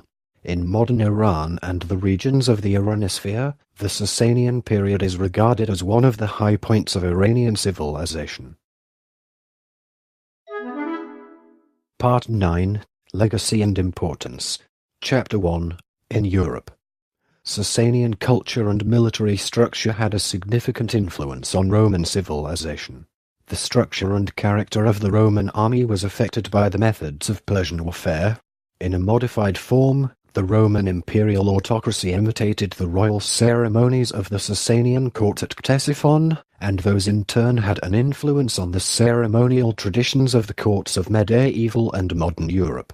The origin of the formalities of European diplomacy is attributed to the diplomatic relations between the Persian governments and the Roman Empire. Part 9, Legacy and Importance. Chapter 2, in Jewish History. Important developments in Jewish history are associated with the Sasanian Empire. The Babylonian Talmud was composed between the 3rd and 6th centuries in Sasanian Persia, and major Jewish academies of learning were established in Sura and Pumbedita that became cornerstones of Jewish scholarship. Several individuals of the imperial family, such as Ifrahomizd, the queen mother of Shapur II, and Queen Shasandukhet, the Jewish wife of Yazdjerd, significantly contributed to the close relations between the Jews of the empire and the government in Ctesiphon. Part 9, Legacy and Importance. Chapter 3, in India. The collapse of the Sasanian Empire led to Islam slowly replacing Zoroastrianism as the primary religion of Iran. A large number of Zoroastrians chose to emigrate to escape Islamic persecution.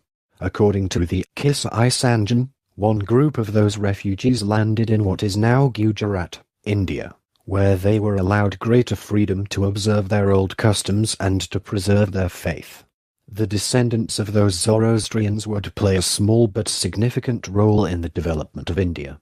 Today there are over 70,000 Zoroastrians in India. The Zoroastrians still use a variant of the religious calendar instituted under the Sassanians. That calendar still marks the number of years since the accession of Yazdjerd III, just as it did in 632. See also, Zoroastrian calendar. Part 10, Chronology. 224 to 241, reign of Ardashiri. 224, overthrow of the Parthian Empire. 229 to 232, war with Rome.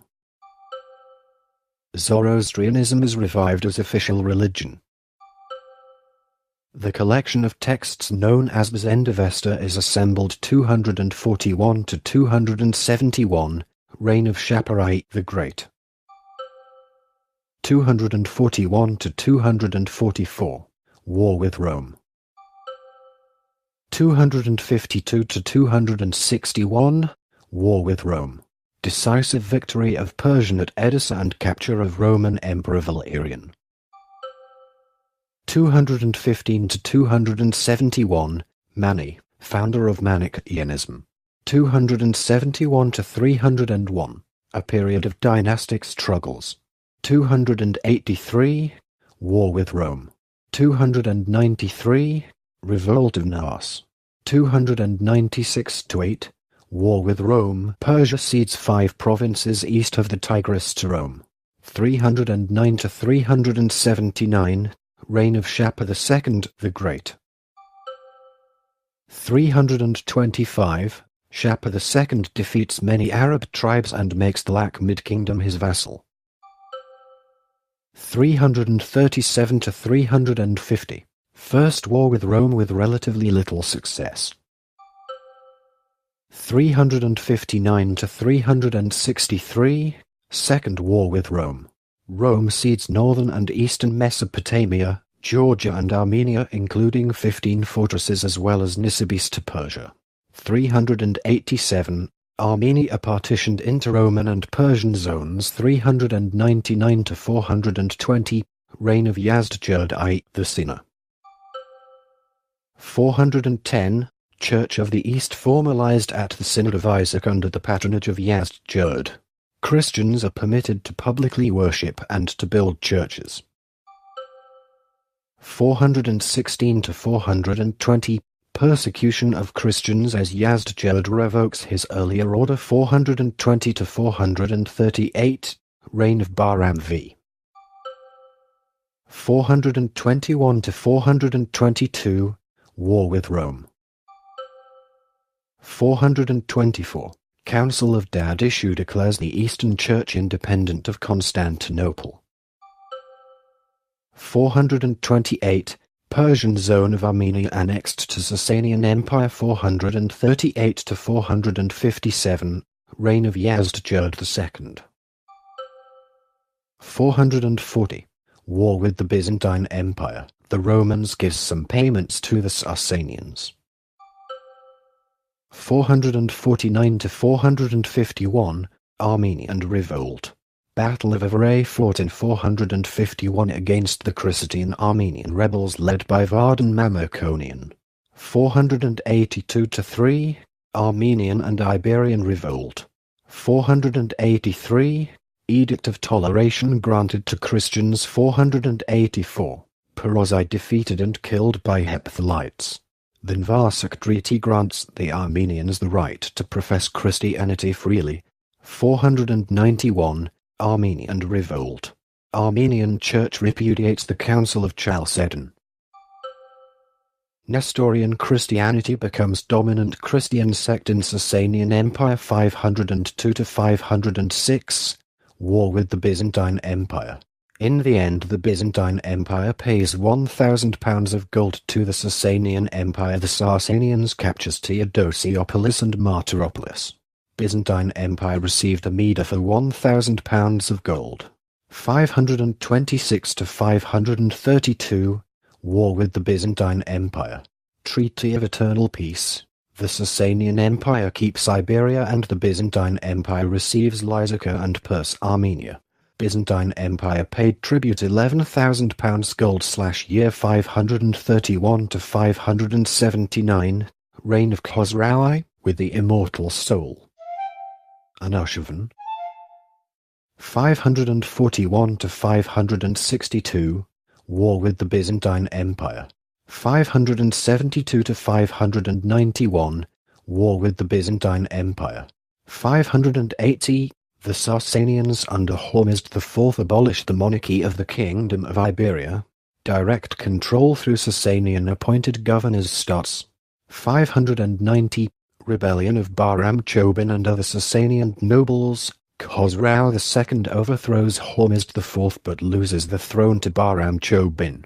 591, Khosrau II regains the throne with help from the Byzantine Empire and cedes Persian Armenia and western half of Iberia to the Byzantine Empire.